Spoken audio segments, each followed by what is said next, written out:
오늘 예레미야 51장 1절에서 10절 말씀을 가지고 우리 공의를 드러내셨으니 라는 제목으로 함께 말씀을 살펴보려고 합니다.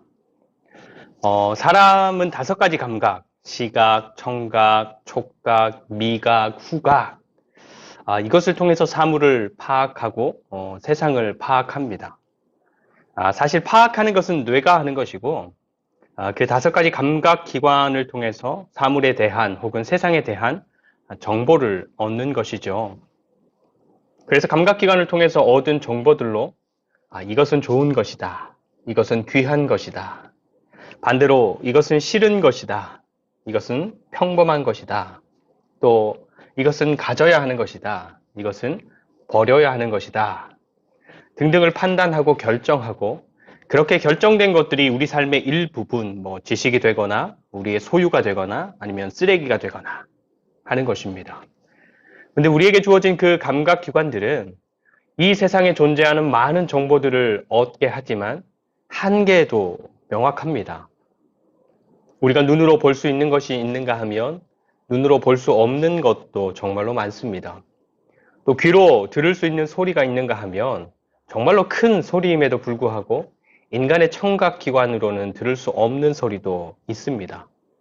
또 분명히 존재하지만 냄새가 나지 않는 것도 있고 존재하지만 손으로 느낄 수 없는 것들도 너무너무 많은 우리가 살아가는 세상인 것이죠. 그래서 어떤 사람이 주장하는 것처럼 나는 내가 본 것만 믿어. 물론 여기에서 내가 본 것이라는 말은 자기가 눈으로 직접 본 것만을 의미하는 게 아니라 자신의 감각기관들이 감지한 것들 전부를 말하는 것이겠죠. 또 비유적인 의미로는 사람들의 이런저런 말들에 내가 휘둘리지 않겠다, 그런 자기의 강한 의지를 표현하는 말이기도 하겠지만 그럼에도 불구하고 그렇게만 말하고 그렇게만 믿으며 자기의 삶을 살아가는 것은 얼마나 어리석은 삶인지 두말하면 잔소리가 되는 것이죠. 근데 우리는 보이는 것이 다가 아니고 들리는 것이 다가 아니고 손으로 쥘 수 있는 것이 다가 아닌 세상이 바로 우리가 살아가고 있는 세상이라는 것을 너무너무 잘 알고 있지만 실제 우리의 마음과 삶에서의 결정은 눈에 보이는 것, 또 손에 쥘 수 있는 것들에 좌우될 때가 많다라는 것도 사실인 것입니다. 성경에서도 첫사람 아담 때로부터 사도 요한의 편지에 이르기까지 보암직하고 먹음직하고 지혜롭게 할 만큼 탐스러운 열매, 또 육신의 정욕과 안목의 정욕과 이생의 자랑, 우리를 유혹하는 것들, 그래서 우리가 경계해야 하는 것들이 바로 우리가 의지하는 이 몸의 감각들로 말미암은 것들이다라는 것을 끊임없이 말씀하는 것입니다. 여러분, 우리를 진짜로 살리고 정말로 우리를 잘 되게 하고 우리에게 유익이 되는 것은 보이지 않는 것에 속해 있다라는 것을 잊지 않으시는 저와 여러분들이 되시기를 축복합니다. 요한계시록의 말씀들을 보면 그렇습니다. 요한계시록은 환상도 많고 비유도 많고 그래서 판타지 소설 같은 아니면 만화 영화 같은 그런 느낌을 주기도 하는 말씀이지만 그 목적은 너무너무 분명합니다.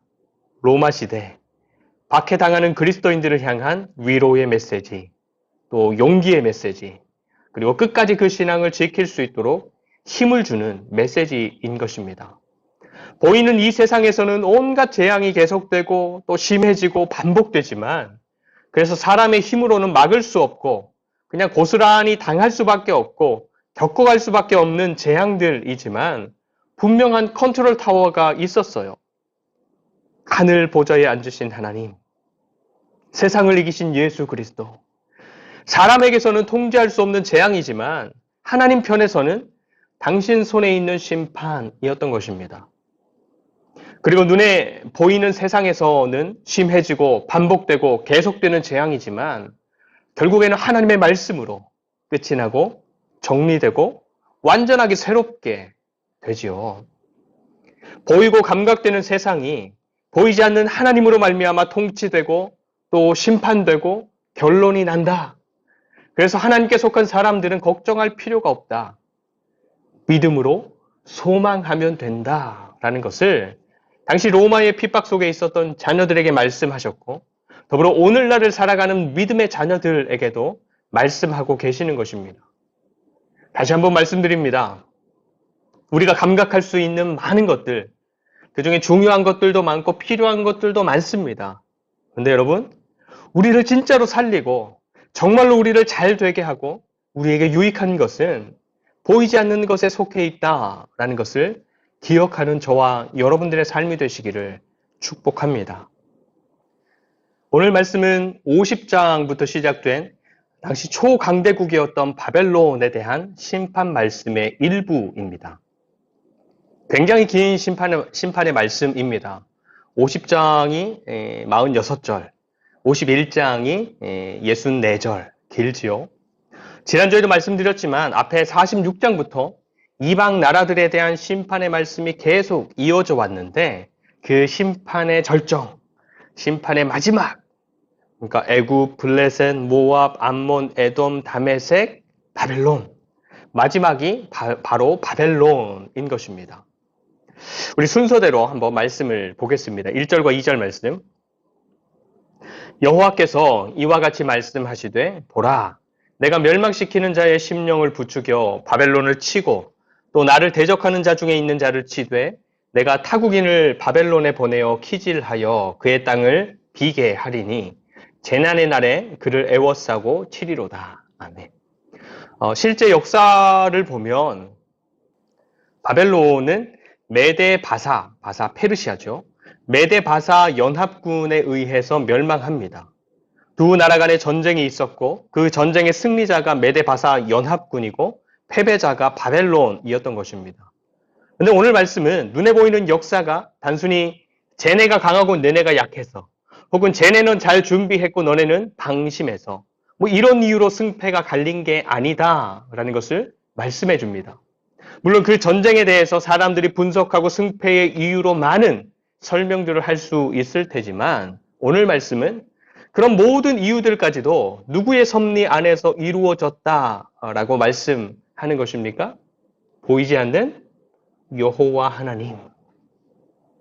역사적으로도 엄청난 힘과 능력 그리고 지혜를 자랑했던 바벨론이었는데 그래서 당시에 세상을 호령했고 또 세상의 온갖 귀한 것들을 모조리 빼앗아 가졌던 바벨론이었는데 생각지도 못한 한 나라가 일어나더니 절대로 무너질 것 같지 않았던 나라를 쳤는데 탁 하고 쳤더니 톡 하고 무너졌다 하시는 것입니다.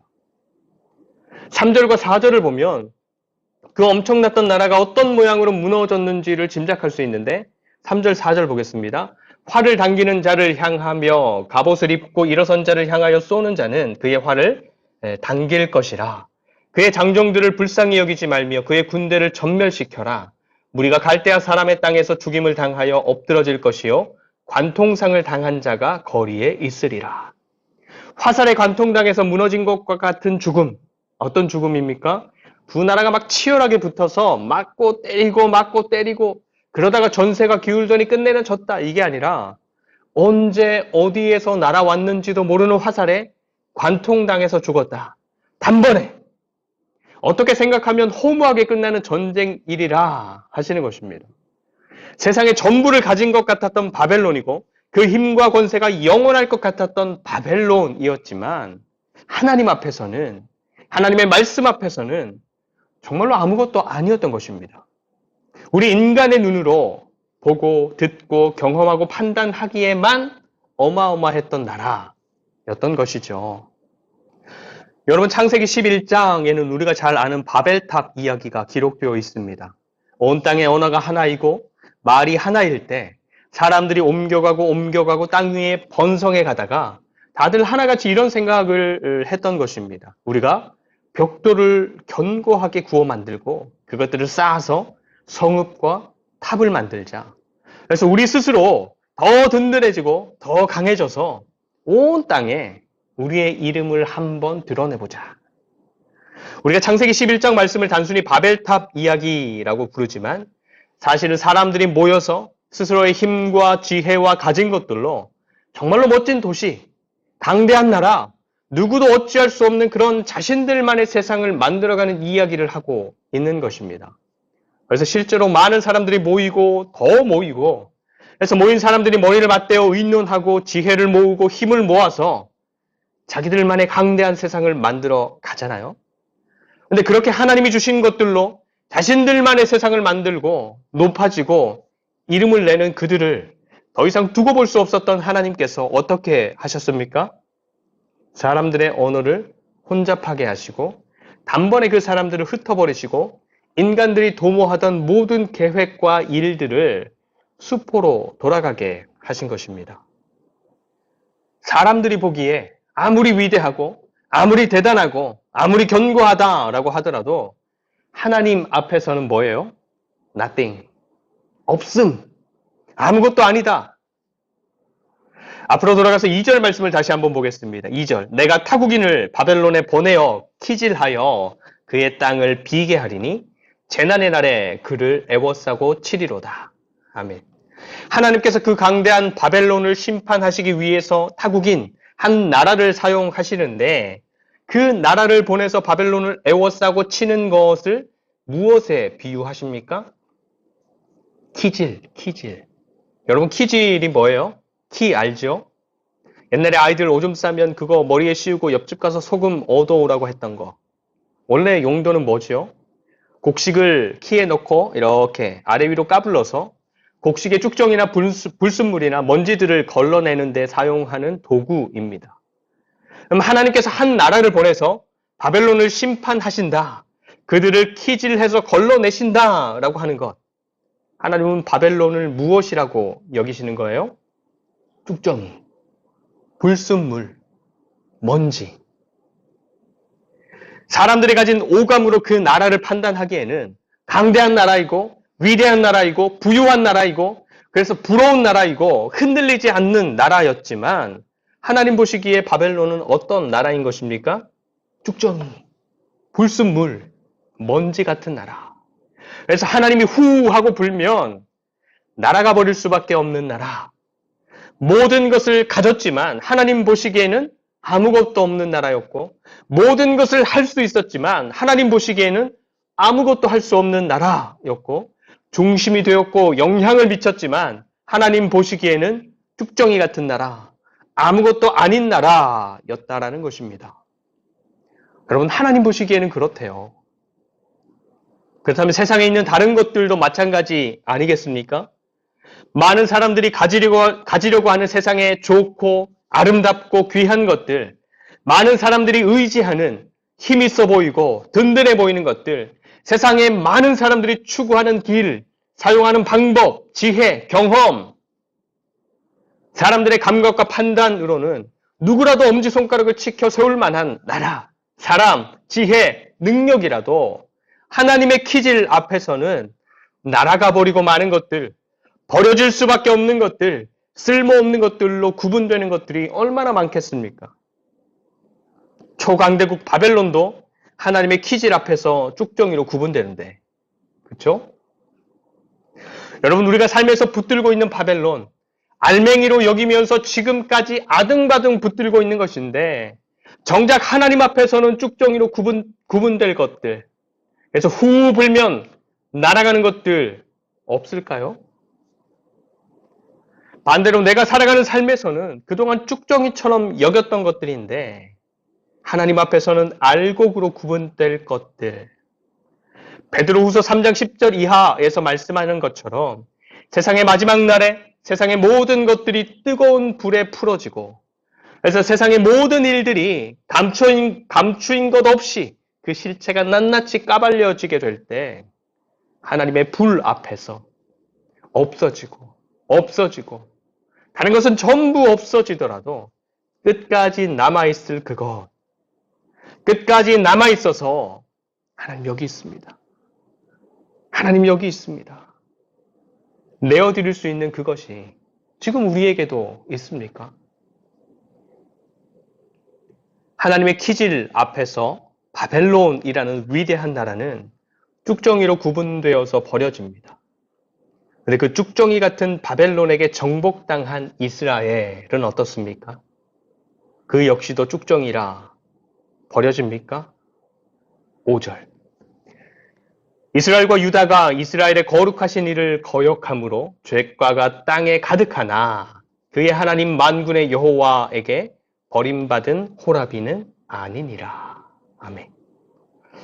여기에서 이스라엘을 호라비라고 하는 표현은 다 잃고 처량한 신세, 가난한 신세, 정말 의지할 데 없는 신세가 된 이스라엘을 비유적으로 일컫는 표현인데, 근데 중요한 것은 아무리 하나님을 거역하고 죄를 지었어도, 그래서 나라가 망하고 쭉정이 같은 바벨론에게 잡혀가서 그들의 영향 아래서 살고 있는 정말로 더 이상 나빠질 수 없는 이스라엘이 되었다 하더라도 하나님은 그들을 버리지 않았다 하시는 것입니다. 버리지 않았다. 그런데 바벨론은 8절. 바벨론이 갑자기 넘어져 파멸되니 이로 말미암아 울라. 그 상처를 위하여 유향을 구하라. 혹 나으리로다. 우리가 바벨론을 치료하려 하여도 낫지 아니한즉 버리고 각기 고향으로 돌아가자. 그 화가 하늘에 미쳤고 궁창에 달하였음이로다. 아멘. 하나님 편에서는 이미 계산이 끝났어요. 갑자기 넘어지고 파멸됩니다. 치료해도 낫지 않는답니다. 그런데 이 예언을 할 때 바벨론은 여전히 넘볼 수 없는 강함을 가진 나라이고 세상의 보물을 빼앗아 소유한 나라이고 부유한 나라, 또 계획하고 실행하는 것들이 실패하지 않는 무적의 나라였습니다. 한 나라는 세상에서는 부유하지만 하나님 앞에서는 가난하고 세상에서는 인정받지만 하나님 앞에서는 쭉정이. 그런데 다른 한 나라는 세상에서는 가난하지만 하나님 앞에서는 부유하고 세상에서는 인정받지 못하지만 하나님 앞에서는 곳간에 거두어 들여지는 알곡.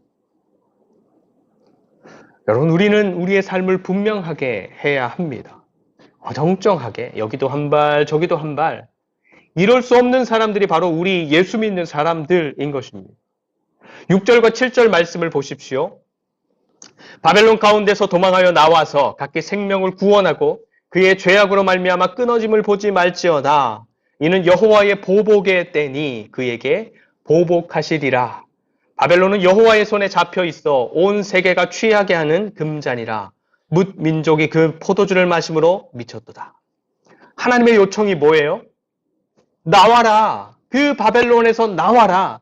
네가 의지하는 그 세상에서 나와라. 네가 신뢰하는 그 세상에서 도망쳐라. 그렇죠? 왜 그렇게 말씀하시는 것입니까?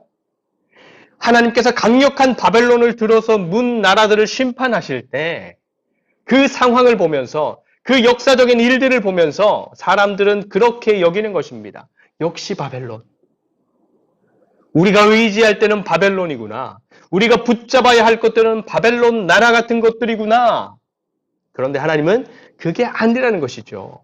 그 강력하고 든든하고 계속 될 것 같은 바벨론도 하나님께서 심판해서 멸하실 것이기 때문에 그들에게 붙어 있고 그들의 보호와 그들의 그늘 아래서 살아가고자 하면 그것이 의지가 되고 그것들이 소망이 되면 그것들과 함께 다 망할 것이다.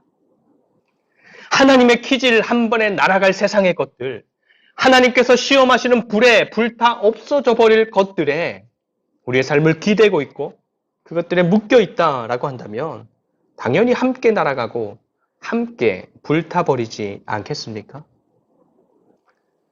그래서 네가 의지하는 그 세상에서 나오라. 네가 소망하고 붙잡는 그것들에게서 도망하라. 그래서 각기 생명을 구원하고 계속 되어라 하시는 것입니다. 그러면서 10절 말씀, 10절. 여호와께서 우리 공의를 드러내셨으니 오라.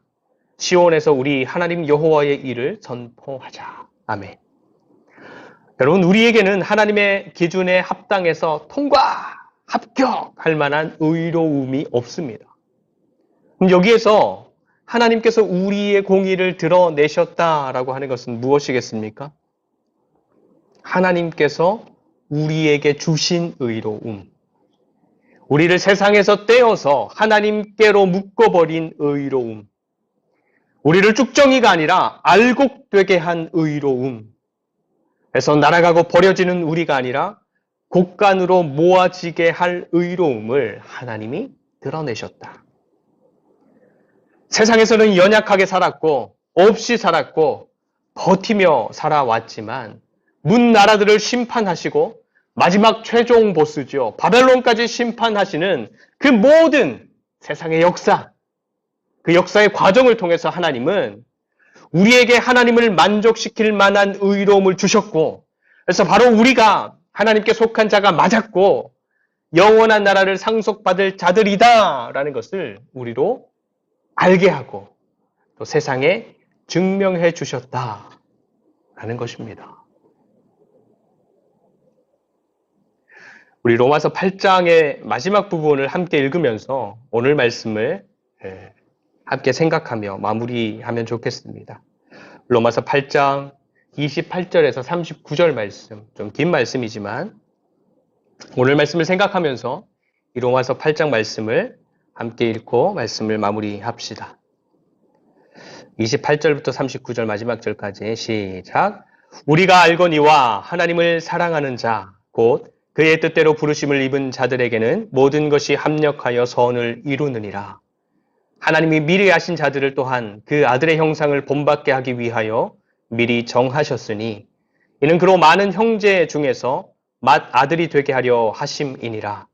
또 미리 정하신 그들을 또한 부르시고 부르신 그들을 또한 의롭다 하시고 의롭다 하신 그들을 또한 영화롭게 하셨느니라.